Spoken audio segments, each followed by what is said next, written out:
Hi, it's Laurel here, Molly is a quilter, and I just want to show you this new panel that we've just taken stock of and we're really excited about it. It's by Laurel and it comes as a regular panel size, so perfect for perfecting your quilting skills, particularly if you want to fancy doing a bit of free motion work, but you could do something else with it as well, but I'll talk about that a bit later. So, preparation for doing anything with a panel. More so than any other technique that we would use, panels are to be hung upright. So we don't often put them as table runners or as part of a bigger quilt, although of course you can do whatever you wish with it. So if I was making this and it was going to be a wall hanging, I would use 100% polyester wadding because it's got more structure to it. It doesn't have as much drape, which for a project like this, I don't want drape. I want it to hold its shape more firmly so that when it's up on the wall, it's staying exactly where it's meant to be. So if it's going again on a wall hanging, I wouldn't be too worried about what's going on the backing. I wouldn't use my best fabric to go on the back if it's never going to be seen, if it's going against a wall or a door. You know, you just use whatever you've got. You could piece the backing, it really doesn't matter.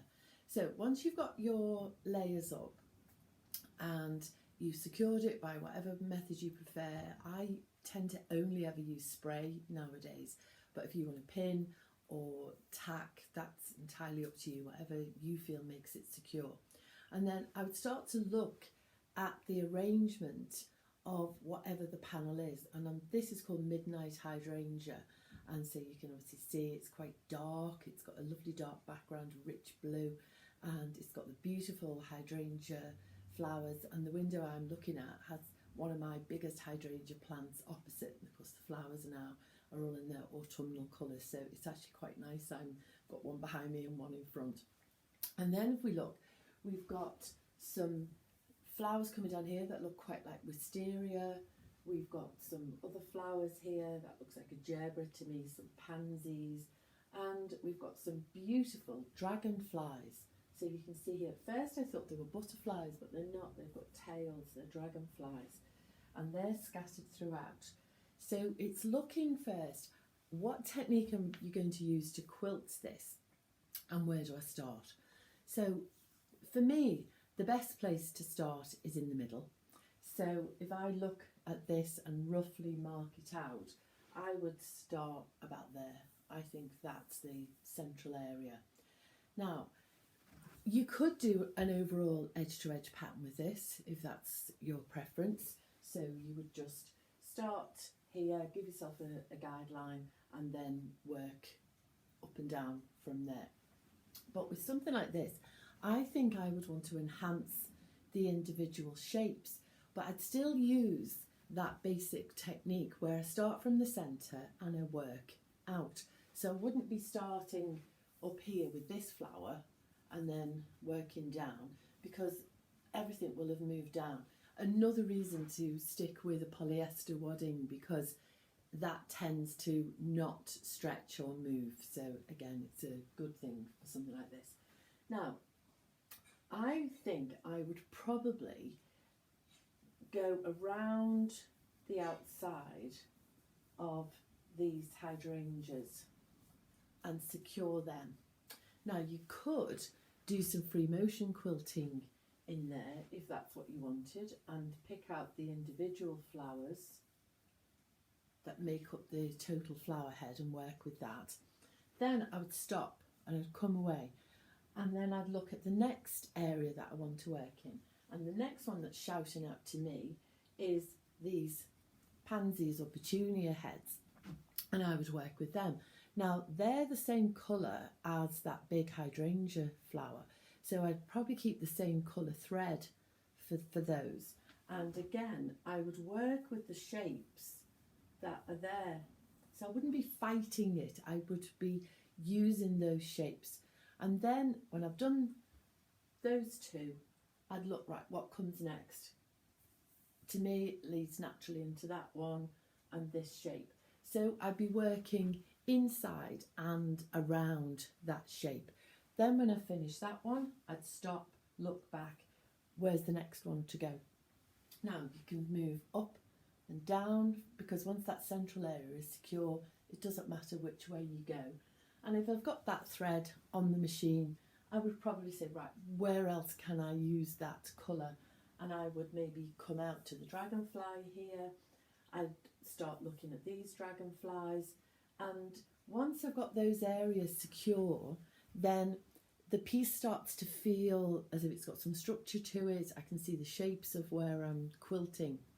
And then when I've finished with those colours, and I would have perhaps spent a long time down here, got another lovely shape here, we've got these wisteria shapes, then I would pick out the green.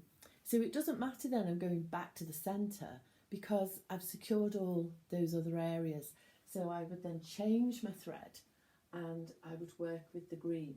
Now don't be afraid to change your technique. So if you've done some free motion work or some echo quilting or whatever it is you want to do, and then you think, do you know, I'd really like to do those by hand, then that's fine. You don't have to use one technique to cover the whole area.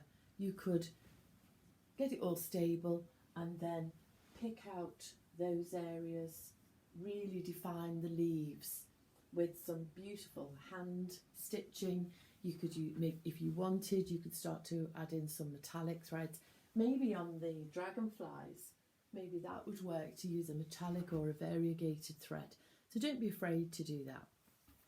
So once we've finished all of this, and that could take a while, particularly if, like me, if you've hand quilting, you do a little bit, put it down, pick up following night, do a little bit more, unless there's a deadline for this one.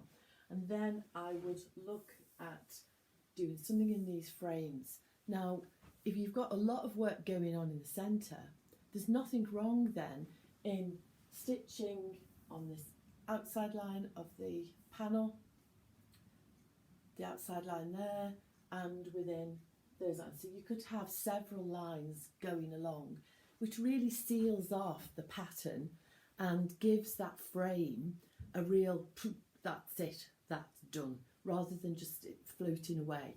So I would spend a bit of time doing those. And then in this area, I would maybe pick out those shapes there, or just do some blocks, squares around the edge there before I put my binding on. Now, that panel might be part of a piece of work that you want to make bigger. And in that case, I would, when I'm layering up, I would put the panel onto the backing and the wadding at the finished size.